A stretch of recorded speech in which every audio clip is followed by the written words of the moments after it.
नमस्कार। दिन भर की बड़ी खबरों में आपका स्वागत है। मैं हूं आपके साथ मानसी। आज इस बुलेटिन में बात होगी वरुण गांधी के कांग्रेस में शामिल होने की तैयारी की, राहुल के मोदी सरकार पर निशाने की। बात करेंगे केजरीवाल की गिरफ्तारी के खिलाफ आपके प्रदर्शन की, उद्धव ठाकरे से डरी बीजेपी की। जानेंगे पंजाब में कैसे लगा बीजेपी को जोरदार झटका और बुलेटिन के आखिर में देखेंगे जाने माने कार्टूनिस्ट इरफान की किस खबर पर पड़ी तिरछी नजर। इसके अलावा और भी कई बड़ी खबरों से आपको करवाएंगे रूबरू, लेकिन तमाम बड़ी खबरों से पहले एक नजर सुर्खियों पर। कर्नाटक में बीजेपी के बागी नेता व पूर्व डिप्टी सीएम के.एस. ईश्वरप्पा 12 अप्रैल को शिवमोगा से भरेंगे नामांकन। बीजेपी के खिलाफ निर्दलीय लड़ेंगे चुनाव। बेटे को टिकट न मिलने से हैं नाराज। केजरीवाल की गिरफ्तारी के बाद दिल्ली विधानसभा का विशेष सत्र, स्वास्थ्य सेवाओं को लेकर होगी चर्चा। आप मंत्री सौरभ भारद्वाज सत्र को करेंगे संबोधित। कोर्ट ने बीआरएस नेता के कविता को 9 अप्रैल तक न्यायिक हिरासत में भेजा। 1 अप्रैल को होगी जमानत याचिका पर सुनवाई। और शेयर बाजार में गिरावट, 361 अंकों की गिरावट के साथ 72,470 पर बंद हुआ सेंसेक्स। 92 अंकों की गिरावट के साथ 22,004 पर बंद हुआ निफ्टी। ये तो थी सुर्खियां। अब बात आज की सबसे बड़ी खबर की। वरुण गांधी बीजेपी से बगावत करने की तैयारी कर रहे हैं, लेकिन अभी तक ये साफ नहीं हो पा रहा था कि वरुण बगावत करने के बाद किस दल में जाएंगे। पीलीभीत से चुनाव लड़ते हैं तो वो सपा से लड़ेंगे या फिर निर्दलीय लड़ेंगे। बीजेपी उनका टिकट काट चुकी है। इस बीच कांग्रेस की तरफ से वरुण को बड़ा ऑफर दिया गया है। तो क्या है कांग्रेस का ऑफर, देखिए इस रिपोर्ट में। वरुण गांधी को बीजेपी ने पीलीभीत से टिकट नहीं दिया है। इसके बाद से ही पीलीभीत से सांसद वरुण बेहद नाराज है। उन्होंने अपने समर्थकों से यहां तक कह दिया है कि बीजेपी ने उनके साथ छल किया है। वरुण को लेकर कहा जा रहा है कि वो 27 मार्च को पीलीभीत सीट से नामांकन भी कर सकते हैं। इस बीच वरुण गांधी को लेकर अब कांग्रेस भी मैदान में आ गई है। लोकसभा में कांग्रेस नेता अधीर रंजन चौधरी ने कहा कि वरुण गांधी को कांग्रेस में शामिल होना चाहिए। अगर वे कांग्रेस में आते हैं तो हमें खुशी होगी। वरुण एक कदावर और बेहद काबिल नेता हैं। उनका गांधी परिवार से संबंध है, इसीलिए बीजेपी ने उन्हें टिकट नहीं दिया। हम चाहते हैं कि अब वरुण गांधी कांग्रेस में शामिल हो जाएं। फिलहाल फैसला वरुण को ही लेना है, लेकिन अब उनके पास कांग्रेस के रूप में एक विकल्प सामने आ चुका है। 1 साल पहले भी वरुण गांधी ने कांग्रेस में शामिल होने की कोशिश की थी, लेकिन तब राहुल गांधी ने वरुण को पार्टी में लेने से इनकार कर दिया। लेकिन अब जिस तरह से अधीर ने बयान दिया है, उससे ये साफ हो गया है कि हाईकमान के इशारे पर ही ये बयान दिया गया है। यानी राहुल गांधी ने भी अब वरुण को कांग्रेस में आने की हरी झंडी दे दी है। इसी बीच सोशल मीडिया पर भी इसे लेकर तमाम दावे किए जा रहे हैं। सोशल मीडिया पर तो लोग वरुण को ये सलाह भी देने लगे हैं कि वे अब गांधी परिवार यानी कांग्रेस की ओर लौट जाएं। वरुण गांधी अगर कांग्रेस में आते हैं तो पार्टी उन्हें अमेठी से चुनाव लड़ा सकती है। वरुण जल्द ही कांग्रेस में शामिल होने का फैसला कर सकते हैं। वरुण के तेवरों से जहां बीजेपी पहले से ही चिंता में दिख रही है, तो कांग्रेस सांसद राहुल गांधी ने बीजेपी की चिंता को और भी ज्यादा बढ़ा दिया है। आज एक बार फिर राहुल गांधी ने मोदी सरकार पर तीखा हमला किया है। तो क्या कहा है राहुल ने, देखिए ये रिपोर्ट। कांग्रेस सांसद राहुल गांधी ने एक बार फिर बीजेपी सरकार पर जमकर हमला बोला है। राहुल गांधी ने सोशल मीडिया प्लेटफॉर्म एक्स पर ट्वीट कर पीएम मोदी से सवाल किए हैं। राहुल ने ट्वीट कर पूछा है, नरेंद्र मोदी जी, क्या आपके पास रोजगार के लिए कोई योजना थी भी? यही सवाल आज हर युवा की जुबान पर है। गली गली गांव-गांव भाजपा वालों से पूछा जा रहा है कि आखिर हर साल 2 करोड़ नौकरी देने का झूठ क्यों बोला गया था। इसी के साथ राहुल ने कांग्रेस की उन गारंटियों का जिक्र किया जिसके बारे में राहुल ने भारत जोड़ो न्याय यात्रा में किया था कि अगर कांग्रेस सत्ता में आती है तो वह इन गारंटियों को जरूर लागू करेगी, क्योंकि कांग्रेस ने युवा न्याय के तहत रोजगार रिवॉल्यूशन का संकल्प लिया है। राहुल ने कहा कि हमारी गारंटी है कि हम सरकार में आते ही 30 लाख सरकारी पदों को भरेंगे। हर शिक्षित युवा को पहली नौकरी पक्की योजना के तहत 1 लाख रुपए सालाना की नौकरी देंगे। कानून बनाकर पेपर लीक से मुक्ति दिलाएंगे। इसी के साथ ही राहुल गांधी ने युवाओं से अपील भी की कि वो वोट देते समय ये ध्यान रखें कि ये वक्त 2 विचारधाराओं की नीतियों के फर्क को पहचानने का है और कांग्रेस युवाओं का भविष्य बनाना चाहती है और भाजपा उन्हें भटकाना। इसीलिए भ्रम का जाल तोड़कर युवाओं को अपने ही हाथों अपनी तकदीर बदलनी होगी। देश में रोजगार क्रांति लानी होगी। पीएम मोदी के पास कोई योजना नहीं है। राहुल के तंज से बीजेपी परेशान दिख रही है तो दिल्ली में आपके प्रदर्शन और केजरीवाल के ईडी हिरासत से दिए जा रहे आदेशों ने उसकी नींद उड़ा दी है। आज दिल्ली की सड़क पर फिर आपने बड़ा प्रदर्शन किया, पीएम आवास घेरने का ऐलान किया था। देखिए ये रिपोर्ट। दिल्ली के मुख्यमंत्री अरविंद केजरीवाल की गिरफ्तारी को लेकर सियासी घमासान छिड़ गया है। एक तरफ आप कार्यकर्ता मुख्यमंत्री की गिरफ्तारी के विरोध में पीएम आवास के घेराव में निकले हैं, तो दूसरी तरफ बीजेपी कार्यकर्ता सीएम के इस्तीफे की मांग करते हुए सड़कों पर उतर आए हैं। लेकिन अरविंद केजरीवाल ने ये साफ कर दिया है कि वो अपने पद से इस्तीफा नहीं देंगे, बल्कि जेल से ही उन्होंने 2 सरकारी निर्देश भी पारित कर दिए। तो वहीं आप कार्यकर्ताओं के विरोध को रोकने के लिए दिल्ली की सड़कों पर पुलिस बल की तैनाती की गई है। 3 मेट्रो स्टेशन के गेट भी बंद किए गए हैं। पीएम आवास के आसपास के क्षेत्रों में धारा 144 लागू की गई है। कई प्रदर्शनकारी आप कार्यकर्ताओं को पुलिस ने हिरासत में ले लिया है, जिसे लेकर बीजेपी पर हमला बोलते हुए आप नेता गोपाल राय ने कहा कि बीजेपी ने दिल्ली को पुलिस राज्य में बदल दिया है। इसके साथ ही उन्होंने कहा कि दिल्ली के लोगों को ये समझ नहीं आ रहा है कि एक ही आरोप में केजरीवाल को जेल और शरद रेड्डी को बेल कैसे मिल गई। ये कैसा खेल चल रहा है। गोपाल राय ने बीजेपी को चेतावनी देते हुए कहा कि सरकार की तानाशाही के खिलाफ हमारा प्रदर्शन जारी रहेगा। आपको बता दें, दिल्ली हाई कोर्ट ने भी केजरीवाल की याचिका पर सुनवाई की मंजूरी दे दी है। इस याचिका में अरविंद केजरीवाल ने अपनी गिरफ्तारी को गलत बताते हुए रिहाई की मांग की है। कोर्ट बुधवार को इस याचिका पर सुनवाई करेगा और अपना फैसला सुनाएगा। अब कोर्ट का फैसला किसकी नींदें उड़ाएगा, ये देखने वाली बात होगी। केजरीवाल को गिरफ्तार कर दिल्ली में बीजेपी फंस गई है तो दूसरी तरफ शिवसेना को तोड़कर महाराष्ट्र में बीजेपी बुरी तरह से फंसती हुई दिखाई दे रही है। ठाकरे परिवार का सामना बीजेपी नहीं कर पा रही है। ऐसे में अब वो एक बार फिर ठाकरे की शरण में जाने की तैयारी कर रही है। तो क्या है बीजेपी का प्लान, देखिए ये रिपोर्ट। महाराष्ट्र में बीजेपी ने पहले शिवसेना को तोड़ फिर एनसीपी में बगावत कराई। कांग्रेस के कई नेताओं ने अपने पाले में किए, लेकिन इतना सब कुछ होने के बाद भी इंडिया गठबंधन कमजोर पड़ता नहीं दिख रहा है, उल्टा तेजी से मजबूत हुआ है। खास तौर पर उद्धव ठाकरे की लोकप्रियता का सामना बीजेपी नहीं कर पा रही है। दरअसल एकनाथ शिंदे के साथ सांसद और विधायक तो आ गए, लेकिन शिव सैनिक ठाकरे परिवार के साथ ही बने हुए हैं। ऐसे में अब बीजेपी ने ठाकरे के खिलाफ दूसरे ठाकरे को खड़ा करने की तैयारी कर ली है। हाल ही में दिल्ली में महाराष्ट्र नवनिर्माण सेना के चीफ राज ठाकरे की अमित शाह से मुलाकात हुई। राज ठाकरे बीजेपी के दूसरे दिग्गज नेताओं से भी मिले। इसके साथ ही एकनाथ शिंदे के साथ भी बीजेपी हाईकमान ने सीधी बात की है और जो खबर सामने आ रही है उसमें बीजेपी अब राज ठाकरे को सीधे उद्धव ठाकरे के खिलाफ लड़ाने की तैयारी में है।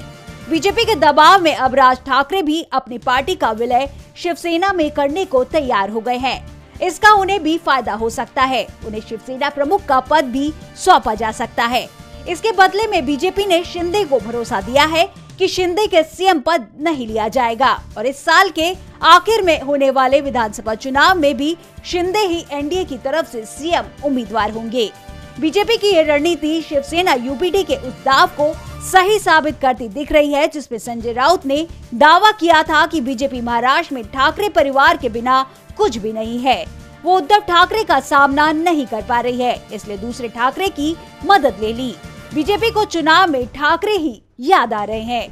राज ठाकरे को लेकर बीजेपी का प्लान सफल हो पाएगा, इस पर सवाल खड़े हो रहे हैं। लेकिन ये जरूर साफ हो गया है कि बीजेपी को चुनाव में ठाकरे परिवार की जरूरत एक बार फिर पड़ रही है और ऐसी ही जरूरत पंजाब में बीजेपी को बादल परिवार की भी पड़ रही है। शिरोमणि अकाली दल के साथ बीजेपी गठबंधन की कोशिश कर रही थी, लेकिन अकाली दल के प्रधान सुखबीर सिंह बादल ने गठबंधन से इनकार कर दिया। तो क्यों बीजेपी से गठबंधन को तैयार नहीं हुए बादल, देखिए ये रिपोर्ट। जैसे जैसे लोकसभा चुनाव के पहले चरण की वोटिंग नजदीक आ रही है, वैसे वैसे बीजेपी के लिए मुश्किलें बढ़ती जा रही हैं। बीजेपी को लगातार झटके पर झटके लग रहे हैं। एक तरफ ओडिशा में बीजेडी ने बीजेपी के साथ गठबंधन करने से इनकार कर दिया, तो तमिलनाडु में भी एआईएडीएमके ने अकेले चुनाव लड़ने का ऐलान कर दिया है। आपको बता दें कि ओडिशा में तो भी बीजेपी ने बीजेडी को ईडी का डर दिखाकर गठबंधन करने के लिए दबाव बनाया, लेकिन बीजेडी ने ईडी के आगे घुटने नहीं टेके और बीजेपी के बिना ही लोकसभा चुनाव लड़ने का ऐलान कर दिया।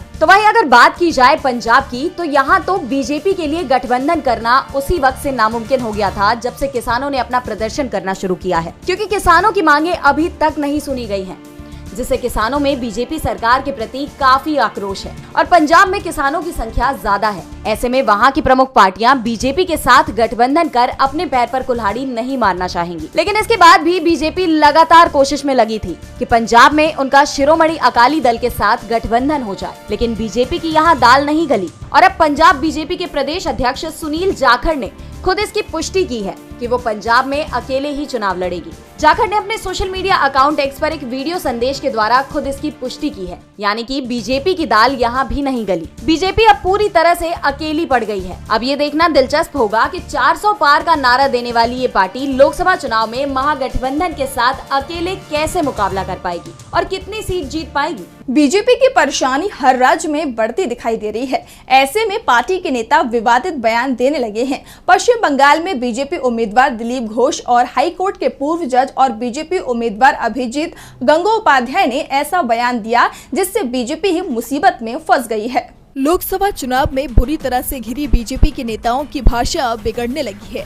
बीजेपी नेताओं के अमर्यादित बयान को लेकर विपक्ष में नाराजगी है और मामला चुनाव आयोग तक पहुंचाने की तैयारी है। तो बीजेपी के कई उम्मीदवार अपने बयानों को लेकर खुद ही गिरते दिख रहे हैं। कलकत्ता हाई कोर्ट के पूर्व जज और बीजेपी प्रत्याशी अभिजीत गंगोपाध्याय अपने एक बयान को लेकर विवादों में घिर गए हैं। अपने एक इंटरव्यू में उन्होंने कहा कि वे महात्मा गांधी और नाथूराम गॉडसे में से किसी एक का चुनाव नहीं कर सकते। उनके इस बयान का कांग्रेस ने कड़ा विरोध किया है। कांग्रेस महासचिव जयराम रमेश ने पूर्व जज के बयान की आलोचना करते हुए कहा कि ये देने से भी बदतर है, ये पूरी तरह से अस्वीकार है और ऐसे शख्स की उम्मीदवारी को तुरंत वापस लेना चाहिए जिन्होंने गांधी की विरासत को हड़पने में कोई कसर नहीं छोड़ी। तो वहीं भाजपा के नेता दिलीप घोष के मुख्यमंत्री ममता बनर्जी पर विवादास्पद बयान को लेकर चर्चाएं तेज हैं। दिलीप घोष ने ममता बनर्जी पर टिप्पणी करते हुए कहा था कि मुख्यमंत्री ने गोवा जाकर कहा कि मैं गोवा की बेटी हूं और त्रिपुरा में कहा कि मैं त्रिपुरा की बेटी हूं। दरअसल पहले उन्हें ये तय करना चाहिए कि उनके पिता कौन हैं। किसी की भी बेटी होना ठीक नहीं है। टीएमसी ने बीजेपी नेता के इस बयान को महिला सम्मान से जोड़ते हुए कड़े स्वर में इसकी आलोचना की है। पार्टी की नेत्री सुष्मिता देव ने कहा कि भाजपा नारियों से नफरत करती है। इसके साथ ही उन्होंने मामले में महिला आयोग की चुप्पी पर सवाल उठाए। तो वहीं कीर्ति आजाद ने कहा कि ऐसे बयान से बीजेपी की मानसिकता उजागर हो रही है, वे नारी शक्ति का अपमान करते हैं। टीएमसी ने दिलीप घोष की शिकायत चुनाव आयोग से करने की बात कही है। बीजेपी नेताओं के ये विवादित बयान लोकसभा चुनाव के दौर में बीजेपी के लिए मुश्किलें बढ़ा रहे हैं। अपने ही नेताओं के बयान ने बीजेपी को मुश्किल में डाल दिया है। वैसे बीजेपी हाईकमान के फैसले भी पार्टी को मुश्किल में डाल रहे हैं। हरियाणा में दल बदलुओं पर दांव लगाने की बीजेपी की कोशिश उस पर ही भारी पड़ती दिखाई दे रही है। तो कैसे अपने ही दांव में घिरती दिख रही है बीजेपी, देखिए ये रिपोर्ट। हरियाणा में बीजेपी को लेकर विवाद तेज है। लोकसभा चुनाव जारी है, उम्मीदवार नामांकन भरने की प्रक्रिया में है। इसी बीच बीजेपी ने हरियाणा में 10 सीटों पर अपने उम्मीदवारों का ऐलान कर दिया है, लेकिन इन उम्मीदवारों की सूची जारी होते ही बीजेपी हाईकमान पर काफी सवाल उठाए जा रहे हैं कि बीजेपी को अपने नेताओं पर भरोसा नहीं रहा या क्या बीजेपी को अपने नेताओं से ज्यादा कांग्रेस नेताओं पर भरोसा है। सवाल तो ये भी उठ रहे हैं कि क्या हरियाणा में बीजेपी के पास उम्मीदवार नहीं है। दरअसल बीजेपी की लिस्ट में 10 में से 6 उम्मीदवार कांग्रेस के नेता रह चुके हैं, जिनमें नवीन जिंदल और रणजीत चौटाला को तो पार्टी ज्वाइन करने के घंटे भर में टिकट दे दी गई थी।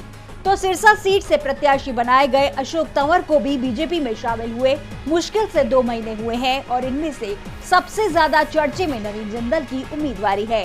बीजेपी ने 2009 से 2014 तक केंद्र में कांग्रेस सरकार पर कोयला घोटाले को लेकर नवीन जिंदल को जमकर घेरती रही है, लेकिन बीजेपी में शामिल होते ही नवीन जिंदल का दामन साफ हो गया है। बीजेपी ने उन्हें पार्टी में शामिल करने के साथ ही लोकसभा की टिकट भी दे दी है।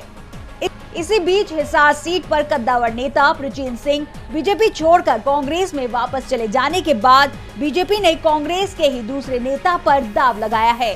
2019 में कांग्रेस छोड़कर निर्दलीय चुनाव लड़े रणजीत चौटाला को पार्टी ने हिसार से टिकट दिया है। चौटाला भी जिंदल की तरह टिकट मिलने से कुछ देर पहले बीजेपी में शामिल हुए थे। इसी तरह से अशोक तंवर, राव इंद्रजीत सिंह, डॉक्टर अरविंद शर्मा, चौधरी धर्मवीर ये वो नेता है जो पहले कांग्रेस की टिकट पर सांसद और विधायक बने। अब बीजेपी ने हरियाणा में इन्हें लोकसभा चुनाव में उतार दिया है। और बुलेटिन के आखिर में देखते हैं जाने माने कार्टूनिस्ट इरफान की किस खबर पर पड़ी है तिरछी नजर।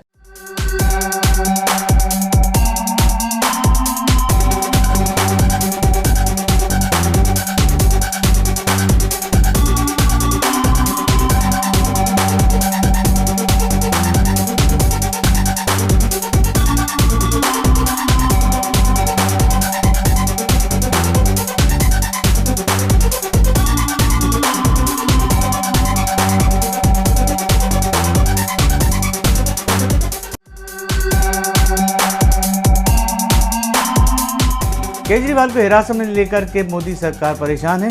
केजरीवाल ने सीएम के तौर पर अपना काम शुरू कर दिया है। उन्होंने वहां पर दूसरा ऑर्डर भी जारी कर दिया है।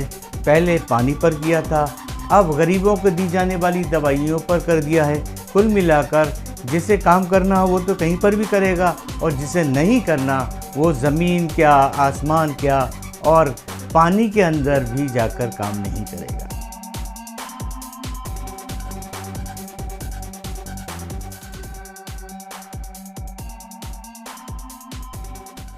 बहुत बहुत शुक्रिया इरफान जी। तो आज इस बुलेटिन में इतना ही। आप देखते रहिए डीबी लाइव। नमस्कार।